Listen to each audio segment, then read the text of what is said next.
पहली बात तो यही कि आपको अच्छे से एक्सरसाइज करनी चाहिए। देखिए मोस्टली आपने भी देखा होगा कि जिसको भी लीकेज की प्रॉब्लम है ना? तो वो अपने आप ठीक नहीं होता है, बहुत बार ऐसा है। लेकिन अगर आपकी जो आर्टरीज़ हैं, उनकी कैपेसिटी बहुत अच्छी हो जाए, जो कॉन्ट्रैक्शन एंड रिलैक्सेशन की जो पावर है उनकी, लचीलापन है, फ्लेक्सिबिलिटी है, अगर वो अच्छी हो जाए, तो आपका ये जो प्रॉब्लम है, ये भी सॉल्व हो सकता है। ठीक है? तो कभी-कभार कचरा फँस जाता है, ये समझिए उसकी वजह से भी लीकेज होना शुरू हो जाता है। तो आपको क्या करना है, ब्लड को एक तरीके से प्यूरिफाई करना है, तो उसके लिए आपको अपनी डाइट अच्छी रखनी है, पहली बात। दूसरा क्या है कि आपको वो खाने अपने डाइट में इंक्लूड करने चाहिए जिससे कि आपकी बॉडी के अंदर नाइट्रिक ऑक्साइड अच्छे से बने।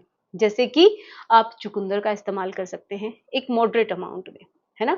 जिनका बीपी लो रहता है, उनको बहुत ज़्यादा नहीं लेना चाहिए क्योंकि उनका उससे भी उसका बीपी लो हो सकता है। ठीक है? तो आप अनार का इस्तेमाल कर सकते हैं। आप अपने घर पे ही रह के समझिए बहुत सारी चीज़ें कर सकते हैं, जैसे कि चुकंदर का इस्तेमाल कर सकते हैं, आप पालक खा सकते हैं। ये सब चीज़ें बहुत अच्छी होती हैं, नाइट्रिक ऑक्साइड ये समझिए आपकी बॉडी में बनता है, ऑटोमैटिक बनता है। तो जब वो बनेगा तो आपकी जो वेसल्स हैं वो अच्छे से फैलेंगी और ब्लड का सर्कुलेशन भी अच्छा होगा, उनकी फ्लेक्सिबिलिटी भी अच्छी होती है। ठीक है?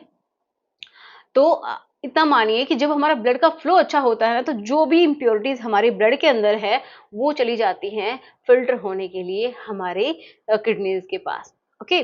तो वो फ़िल्टर होके जब आता है, तो ये समझिए आपकी गंदगी भी वहाँ से बाहर निकलती है, तो उसके लिए आपको वॉकिंग करनी चाहिए या फिर आपको रनिंग करनी चाहिए, वो एक्सरसाइज़ ज़रूर करनी चाहिए जिससे कि आपकी दिल की धड़कनें बढ़ती हैं, ठीक है? आपको कार्डियो करना चाहिए जिससे कि क्या होता है, ज़्यादा से ज़्यादा ऑक्सीजन आपकी ब्लड में आता है और नाइट्रिक ऑक्साइड जो बनाने के लिए जो आपकी ब्लड की वेसल्स हैं, वो अच्छे से काम कर पाती हैं।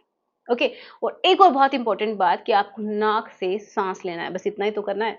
तो आप सुबह उठ के आप प्राणायाम कर सकते हैं, डीप ब्रीदिंग कर सकते हो और कुछ भी नहीं आता है तो डीप ब्रीदिंग जब आप करते हैं तो कुछ कोशिकाएं होती हैं हमारी नाक के अंदर, जो हमारे एक झिल्ली है, ठीक है, जो एपिथेलियम सेल्स होती हैं उनके अंदर, वो क्या करती हैं, नाइट्रिक ऑक्साइड को हमारे ब्लड के अंदर मिला देती हैं, जिससे क्या होता है कि वो ब्लड की वेसल्स को फैला देते हैं। समझ में आया बात?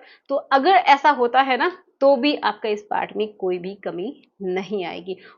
लेकिन अगर आपको बहुत ही सीवियर है, अगर आपको कोई भी वहाँ पे बहुत ज़्यादा इंजरी हो रखी है या फिर कभी कोई सर्जरी करवाई है, तो आपको डॉक्टर से मिलना चाहिए, ठीक है? अदरवाइज़ आप इसको घर पे ठीक कर सकते हैं, अपने लाइफ़स्टाइल के चेंज करने से, ठीक है? एक अच्छी हेल्दी डाइट खाने से, एक्सरसाइज़ करने से और पानी अच्छे से पीने से। तो चलिए मिलते हैं नेक्स्ट वीडियो में। Thanks for watching. अगर आपकी हेल्प हुई है तो लाइक करना और जिसके साथ आप कंफर्टेबल हैं उसके साथ इसको शेयर कर देना। Good bye.